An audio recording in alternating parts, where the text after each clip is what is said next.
few weeks ago, when I talked about Marco Rubio trying to negotiate our concentration camps in El Salvador, I made the point of, I don't understand why Democrats, people on the left, can, completely acknowledge that we are just full-fledged heading towards fascism. And we all talk about how Trump and Musk are trying to be the five and dime Fuhrer. And then in the very next breath be like, yeah, it's totally common sense that nobody but the police and the military should have AR-47 fully semi-automatic machine assault guns. And then all of us who are leftists are like,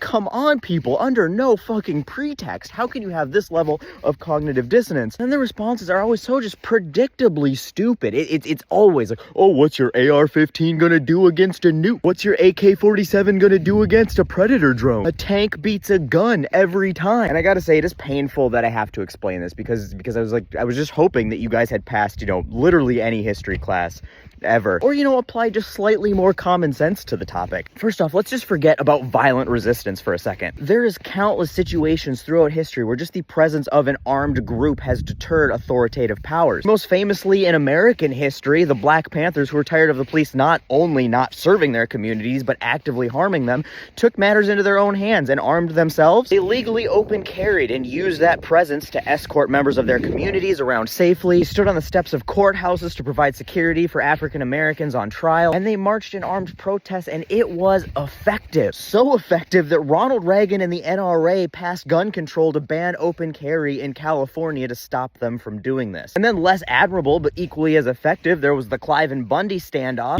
That time a bunch of armed ranchers held off the federal government because they wanted their cows to eat free public grass. Turns out nobody wants to get shot, so a well-organized armed presence can be very, very effective at deterring an authoritative power. Obviously, it doesn't always go that way. You have instances like the Branch Davidians and the Tulsa Massacre, but those are arguably a lot less organized. But the point is that there is a place for peaceful armed resistance. But to do that effectively, you need the armed part of it. And then we have increasing violence against members of at-risk demographics, women and the LGBTQ community, for example. And when you got a bunch of incels out here saying your body, my choice, I say, did you know Sam Colt makes a really effective rape whistle? All I'm saying is that when a few would-be rapists or lynch mob members go from predator to post-mortem at the hands of their prey, a lot of other potential would-be's suddenly won't be. But let's go well beyond that to the worst-case scenario we're always talking about, an authoritarian South African occupation of our great nation. If we go full Handmaid's Tale, you got two options: put on your red gown and keep your head down, or organize a resistance. And this is where I really just don't get the arguments that y'all make, because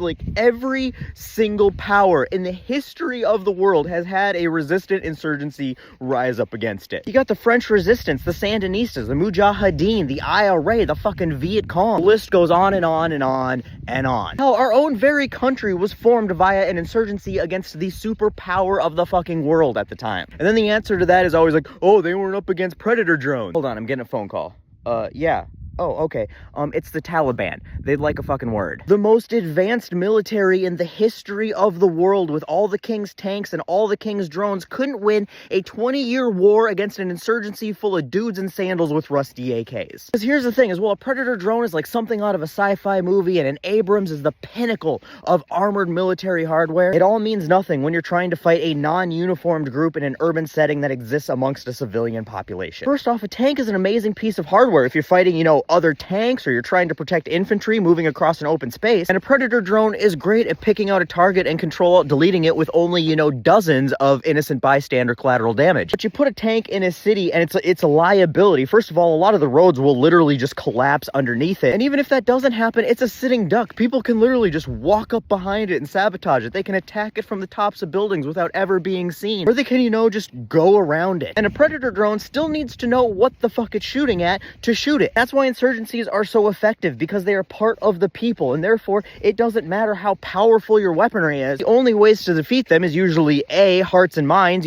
stop being an asshole, which usually isn't on the table when it comes to phallic potatoes, or B, a heavy reliance on intelligence, which I don't know if you've noticed, but Washington was already lacking, and now they're purging any remnants of it. And then good old-fashioned door kickers, and what works really good against a door kicker? An AR-15. The insurgencies don't fight their oppressors out in the open. It's like y'all have never even seen Red Dawn. It's hit and run attacks. It's sabotage. It's ambushes. It's targeted assassinations. It's like, come on, guys. We've all seen this. We're all very familiar with these tactics. So it just boggles my mind that when we talk about, you know, hey, guys, we may be throwing into fascism, so we might not want to be taking weapons away from the general population. Y'all seem to picture a hypothetical armed resistance as like a lone redneck in a flak jacket with no pants on going out to skeet shoot at a predator drone with an AR-15. And like, nukes? Really? You're not going to nuke your own country? Nobody wants to be king of the ashes, and the quickest way to start a revolution is just to start nuking your own population. And the whole point is, just in case the hopefully unlikely chance that things get to the point that we did not see coming, there's a decentralized cache of hardware available to resist it. That's all. And please understand that all the predator drones and tanks in the world aren't going to make a difference if that day arises, but a few extra ARs in the hands of people feeling a little extra French sure as shit will.